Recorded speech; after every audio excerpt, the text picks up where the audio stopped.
नमस्कार, आदाब, सत श्री अकाल। My self Amritsar education @Amritsar.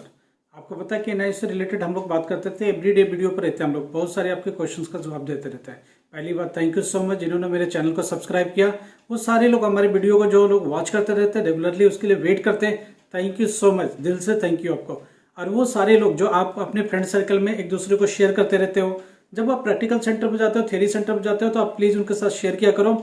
और डेली कोशिश क्या करो कि कुछ लोगों को जरूर आज आपको शेयर करना है, कुछ लोगों से बात करनी है इस वीडियो के बारे में। तो आप प्लीज़ अपने फ्रेंड सर्कल में जितने भी आपके कॉन्टैक्ट नंबर है कम से कम एक बार शेयर कर दो। क्या पता उस पेरेंट्स को जरूरत हो, क्या पता उस बच्चे को इसी क्वेश्चन का जवाब चाहिए हो जो हम दे रहे हैं। ठीक है, थैंक यू सो मच। पहले जितने सारे और भी प्रॉब्लम्स है सुलझाते रहेंगे। आपकी क्वेश्चन मैसेज में डाल दीजिए, कमेंट में डाल दीजिए। कमेंट में 100% आपके मैसेज का जवाब मिलेगा। नहीं तो लंबा अगर कुछ है, कुछ फोटोज भेजनी है आपको, तो आप क्या आई कार्ड भेजनी है तो आप व्हाट्सएप पर डाल दीजिए। हम लोग आपके मैसेज को देख, कोई जरूरी नहीं तुरंत आंसर मिले, मगर हम लोग जैसे थोड़ा टी टाइम होगा, फ्री टाइम होगा, 100% आपके सारे मैसेजेस पढ़ते हैं और आपको जवाब देंगे। अगर ज़्यादा क्वेश्चन हो जाते हैं तो अगले वीडियो में पूरा एक आपको पता है कि सीरीज चालू करते हैं, आपके सवाल हमारे जवाब, उसमें पूरा एक वीडियो बना कर डाल देंगे। ठीक है, थैंक यू सो मच। अभी आज हम बात करने वाले 12th क्लास पेंटिंग के। जो पेपर पहले हैं उनको पहले हम जवाब देंगे, उसके बाद जो पेपर है कंटिन्यू उसी सीरीज में चलता रहेगा। हाँ, कुछ बच्चों का था इकोनॉमिक्स का है क्या, हाँ इकोनॉमिक्स का भी मिलेगा, कल मिलेगा। आज हम लोग बात कर रहे हैं 12th क्लास पेंटिंग के। पहली बात समझने की कोशिश करो, क्या क्वेश्चंस है, क्या स्टोरीज है। ठीक है, जैसे मान लो पेपर है, उस सैंपल पेपर, पहली बात सैंपल पेपर क्यों इंपॉर्टेंट है, हमने बोला ये बोर्ड का खुद का पेपर है, तो बोर्ड अपने पेपर अपने क्वेश्चन की कैटेबिलिटी को ज़्यादा समझता है। बाहर क्या पेपर है उसकी कैटेबिलिटी नहीं है। कोई लोग क्या करते हैं, पीछे के एक पेपर चलाते रहते, उस पेपर से एक नंबर मिल जाए तो बहुत बड़ी बात है, एक आध नंबर के मिल सकते हैं, इससे ज़्यादा के सोचो ही मत सपने में, और वो पेपर कभी रिपीट नहीं होते हैं। ठीक है, चलो हम लोग बात करते हैं क्या है क्वेश्चन। पहली बात 30 मार्क्स का है, पास होने के लिए कितने मार्क्स चाहिए। अब यहाँ बता दूं, होना तो चाहिए 10 मार्क्स, 9 मार्क्स में भी पास है, मगर यहाँ 7 मार्क्स में जो पॉलिसी बदली है इसमें 7 मार्क्स में भी पास हो जाओगे, मगर थियरी में सेपरेट पास होना, प्रैक्टिकल में सेपरेट। एक यहाँ बच्चे का क्वेश्चन है, क्या मैं इस पेंटिंग एग्जाम में पेंटिंग बनानी है। जी नहीं, कुछ भी बनाना नहीं है, कुछ भी बनाना नहीं है, एक भी बनाना नहीं है, आपने सिर्फ और सिर्फ लिखना है, राइटिंग वर्क करना है। क्या राइटिंग वर्क करना, ध्यान से, इसमें 1 नंबर के क्वेश्चन है, 2 मार्क्स के क्वेश्चन है, 3 और 4 मार्क्स के क्वेश्चन है। हम चाह रहे कि 4 मार्क्स वाले 2 क्वेश्चन भी ठीक से कर लेना, हम पास हो जाएंगे, आराम से पास हो जाएंगे। वो पकड़ लो जरा। हम क्वेश्चन एक बार सैंपल पेपर के क्वेश्चन पर डिस्कस करते हैं। सैंपल पेपर पीछे साइड में चल रहा है, जरा देखना। व्हाट इज अ पहाड़ी कॉलम। ये पहाड़ी कॉलम एक मिनिएचर पेंटिंग है। ठीक है, पहाड़ी मिनिएचर पेंटिंग है, ये हर साल दिखता है। मैं तुमको फिर बता देता हूँ, 1 नंबर का क्वेश्चन है पहाड़ी मिनिएचर पेंटिंग। इसको पकड़ लो, इसकी हिस्ट्री 1 लाइन में 2 लाइन में लिख दो, हार्डली 1 नंबर का है, हर साल मिलता, ध्यान रखना। What is the reason of Deccan school. इससे रिलेटेड अभी हम लास्ट में चल के बहुत सारे क्लू देने वाले। डेक्कन स्कूल नेम हमने क्या करा, देखो पहले एक बार पेपर बात करते फिर name the reason of Deccan school, name a few it's important centre. Deccan school कहाँ था, डेक्कन किसको बोलते हैं, हैदराबाद वाले रीजन को डेक्कन स्टेट बोलते थे पहले अंग्रेजों के जमाने में। तो उधर की जो पेंटिंग है Hyderabad, Deccan school of painting हुआ करता था। वहां से जो एक पेंटिंग निकली वो डेक्कन पेंटिंग के नाम से फेमस है, डेक्कन स्कूल ऑफ पेंटिंग है। Why the term company painting, हम इतनी एक्सप्लेन क्यों कर रहे हैं, क्योंकि जब लिखोगे तो ये वर्ड भी काम आएंगे। Name the term company painting. अब कंपनी पेंटिंग क्या है, जब ब्रिटिश कंपनी थी, अंग्रेजों का राज था, उस वक्त ईस्ट इंडिया कंपनी थी, उनकी स्कूल्स होते थे पेंटिंग के, उस पर बात कर रहे हैं। समझ, उस टाइम की जो पेंटिंग फेमस थी, जो पेंटिंग की प्रचलन चालू है वो था। Why the term company painting is used for special kind of painting during the early British rule. समझ में आ रही है बात। अब आगे चलते हैं।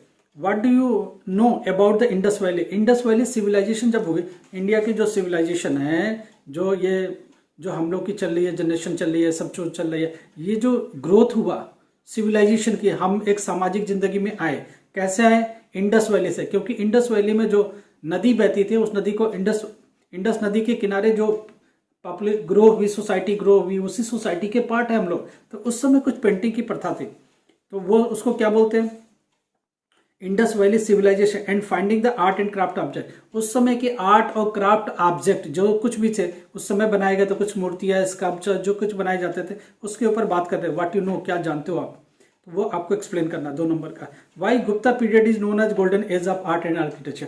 मैं आपको बताता हूँ, जब गुप्त साम्राज्य आया, गुप्ता पीरियड आया, उस वक्त आर्ट एंड कल्चर और आर्किटेक्चर बहुत फेमस हुआ, उस पर बहुत काम हुआ, इसलिए उस टाइम को बहुत यादगार माना जाता, बहुत अच्छा माना जाता, आज भी याद किया जाता है। उसके बाद है Padmapani Bodhisattva, why one of the teaser painting of the world art का टीजर पेंटिंग है, ठीक है, इसको एक्सप्लेन करना है। Mention the site of the Ellora temple, आपको पता है एलोरा अजंता की गुफाओं में एक मूर्ति होती है, 3 साइड उसमें दिखती है, राइट, कैलाश टेम्पल होती है, रिलीफ स्कल्पचर। अब ये एलोरा की गुफाओं में, अब इसको कई तरीके से पूछे गए, एलिफेंटा के नाम से पूछी गई ट्राई मूर्ति, उसको एक्सप्लेन करो, एक बात। दूसरा question, describe the one of the relief sculpture of Kailash temple, वो जो टेम्पल है उसके अंदर जो मूर्ति मिली थी, जो अभी भी स्ट्रक्चर बना हुआ, किसका, एलिफेंटा का 3 फेसेस है, राइट, ये बार बार पूछा गया, एलोरा अजंता की गुफा वाला, ध्यान रखना, बहुत फेमस है। Why is the lost wax process, how is the technique is related to folk bronze casting, bronze casting के लिए बहुत इंपॉर्टेंट था, ये इसका एक्सप्लेन करना। व्हाट ब्रांच कास्टिंग का मतलब क्या होगा, जो ब्रांच पीतल और उससे मिलकर के मिक्सचर बनता है, ब्रांच जिसको बोलते हैं, उससे बनाए हुए जो मूर्तियां होती थी, स्कल्पचर होते थे, उसके बारे में बात हो रही है। What are the material used to build the Gol Gumbaz in the mention of date and site, कौन से मटेरियल से गोल गुम्बद के ऊपर डेट और साइट लिखी गई है। गोल गुम्बद बहुत फेमस है, उसके ऊपर कुछ मटेरियल से लिखा गया है, डेट लिखा गया, टाइम लिखा गया, गोल गुम्बद, हिंदी भी वही है, इंग्लिश भी वही है, किस मटेरियल से लिखा गया उसके बारे में बात करो। Describe the historic background of Mughal miniature painting, Mughal के टाइम में जो मिनिएचर पेंटिंग था उसको डिस्क्राइब करना है। मुगल साम्राज्य जब चल रहा था तो उस समय जो भी पेंटिंग थी उसके हिस्टोरिकल बैकग्राउंड क्या था उसके बारे में आपको बताना है। हिस्टोरिकल बैकग्राउंड के बाद एक बात बता दें, ये जितना भी थे पर्शियन का मतलब ईरान से आए थे, ईरान की जितना भी कल्चर था, आर्किटेक्चर था, इनकी जितनी भी थी उसी से रिलेटेड बात हो रही है। Choose a painting of the famous artist Nihal Chand and appreciate his style, Nihal Chand की जो स्टाइल थी उसके बारे में बात करनी है, ठीक है। अगला क्या है, write short notes within the 5 lines, Pahari school, Deccan school, company school. आपको मैं बता दूं, ये क्वेश्चन में से एक क्वेश्चन आपको मिलेगा 5 लाइन लिखनी है, शॉर्ट नोट्स, अटेम्प्ट एनी 2, आप तीनों याद कर लेना, पहाड़ी school, Deccan school, company school, 100% एक क्वेश्चन मिलेगा 2 नंबर का। Right short notes within the 5 line. अब 5 लाइन वाला कौन सा है, महाराष्ट्र की पेंटिंग है, फेमस फोक पेंटिंग, जितनी भी फोक पेंटिंग है, फोक का मतलब होता है जो आपकी एरिया वाइज, जैसे मधुबनी की पेंटिंग है, मुंबई की पेंटिंग है, ये फोक पेंटिंग मानी जाती है। महाराष्ट्र की पेंटिंग है, ठीक है, अभी इन सबका नाम लेंगे, इनको बार बार पूछा गया, महाराष्ट्र की पेंटिंग या मुंबई पेंटिंग बार बार बात की जाती है, इसके ऊपर लिखना है। राजस्थान की पेंटिंग कौन सा है, ढोला मारू, ध्यान रखना, ढोला मारू जो थी, ढोला मारू राजस्थान की थी, वो ध्यान रखना, वो पेंटिंग उसके बारे में। आंध्र प्रदेश की पेंटिंग, आंध्र प्रदेश की पेंटिंग के बारे में कौन, डेक्कन स्कूल वाली जो पेंटिंग है वो आंध्रा की पेंटिंग है। वेस्ट बंगाल की पेंटिंग, बिहार की कौन सी है, बिहार की कौन सी, मधुबनी पेंटिंग है, ध्यान रखना, बहुत फेमस है। तो मधुबनी, बिहार नाम आते ही मधुबनी लिखना चालू कर दो, ये इसमें से कोई ना कोई क्वेश्चन आता है। बड़ा क्वेश्चन में अब आ जाओ, यहाँ सबसे बड़ा क्लू आपको दे रहे हैं, ऐसे the role of Rabindranath Tagore, formulation of new form of, Rabindranath world का फॉर्मुलेशन ऑफ पेंटिंग 100% इंपॉर्टेंट है और 3 नंबर का क्वेश्चन हर बार आता है, रविंद्रनाथ की पेंटिंग और उससे related. Do you consider Ram Kinkar Baij as the pioneer of contemporary Indian sculpture, Ram Kinkar का नाम बहुत फेमस है, राम किंकर का क्वेश्चन कर लेना। Explain the typical characteristic of folk painting, अब यहाँ बोला जाता है इंडियन फोक पेंटिंग कोई सा उठाओ, तो आप ढोला मारू भी उठा सकते हो, आप बिहार वाला मधुबनी पेंटिंग भी उठा सकते हो, मुंबई की पेंटिंग भी उठा सकते हो, इनमें से कोई सा एक पेंटिंग उठा करके पूरा लिखो, 4 मार्क्स का है। तो रविंद्रनाथ वाले से 3 मार्क्स का पक्का ही आता है, राम किंकर का 1 नंबर का क्वेश्चन आता ही आता है, school, Deccan school, Pahari school, company school, इससे एक क्वेश्चन आता ही आता है।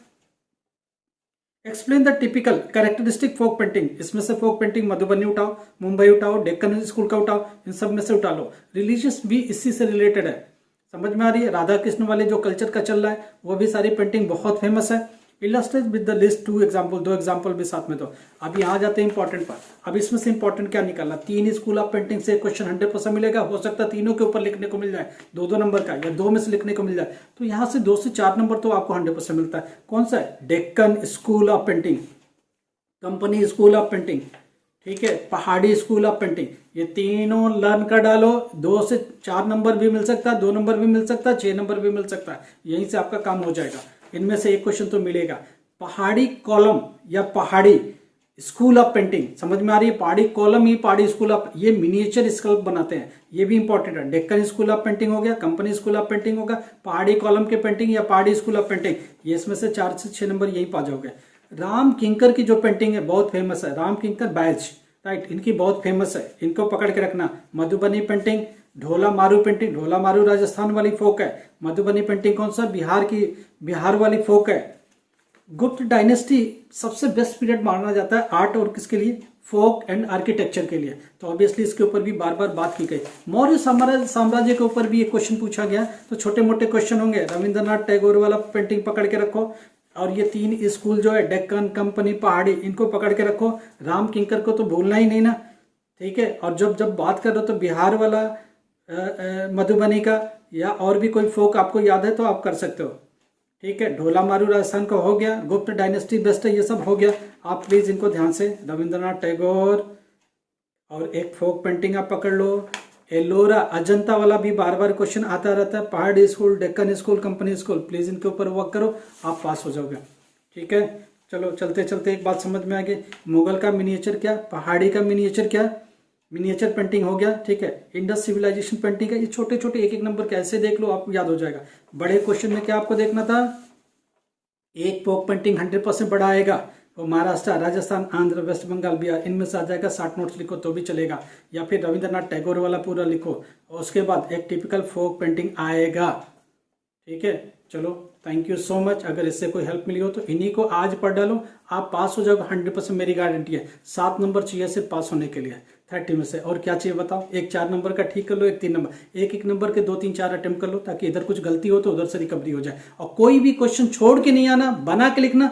आज जाके जब सब ये क्वेश्चन पढ़ोगे तो बहुत सारा आइडिया हो जाएगा। पहाड़ी पेंटिंग आपको आ गया, डेक्कन आपको पता, हैदराबाद वाली जो पेंटिंग थी, बिहार का नाम आते ही क्या आ गया आपका, मधुबनी पेंटिंग आ गया, समझ में आ रही। बिहार और राजस्थान का ढोला मारू का आ गया। तो ये सब याद रखो, बिल्कुल ऐसे ही ये टॉपिक याद है, ये हेडिंग याद है, और थोड़ा सा पढ़ लिया तो उसमें टॉपिक मिल जाता है आपको लिखने के लिए। चलो थैंक यू सो मच। मगर प्लीज एक ही रिक्वेस्ट है, जिन्होंने सब्सक्राइब नहीं किया सब्सक्राइब करो, और कम से कम 10 लोग को शेयर करो, ठीक है। और भी जो भी फ्रेंड लोग बात करते हैं उनसे बात करो, उनकी कुछ प्रॉब्लम है, ओपन स्कूल से लेकर के स्टेट में फेल हो गई, कोई बात हो गई, अब वो एनआईएस में आना चाहते हैं एडमिशन, डायरेक्ट हम लोग आपको एडमिशन दे सकते हैं, आपकी पूरी हेल्प करेंगे, ठीक है। Thank you so much.